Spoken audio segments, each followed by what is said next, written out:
بسم اللہ الرحمن الرحیم۔ ابو طلحہ رضی اللہ تعالیٰ عنہ مدینہ میں انصار میں سب سے زیادہ مالدار تھے۔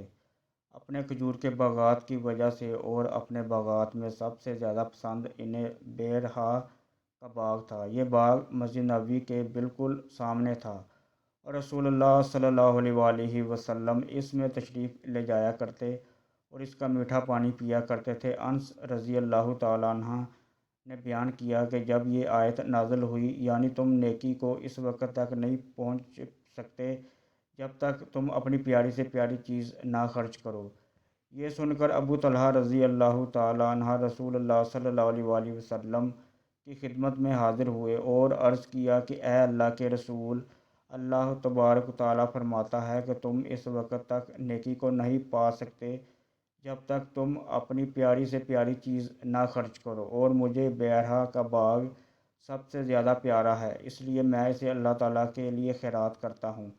اس کی نیکی اور اس کے ذخیرہ آخرت ہونے کا امیدوار ہوں۔ اللہ کے حکم سے جہاں آپ مناسب سمجھیں اسے استعمال کیجیے۔ راوی نے بیان کیا کہ یہ سن کر رسول اللہ صلی اللہ علیہ وآلہ وسلم نے فرمایا، بہت خوب، یہ تو بڑا ہی آمدنی کا مال ہے، یہ تو بہت ہی نفع بخش ہے، اور جو بات تم نے کہی میں نے وہ سن لی اور میں مناسب سمجھتا ہوں کہ تم اسے اپنی نزدیکی رشتہ داروں کو دے ڈالو۔ ابو طلحہ رضی اللہ تعالیٰ عنہ نے کہا، یا رسول اللہ صلی اللہ علیہ وآلہ وسلم، میں ایسا ہی کروں گا۔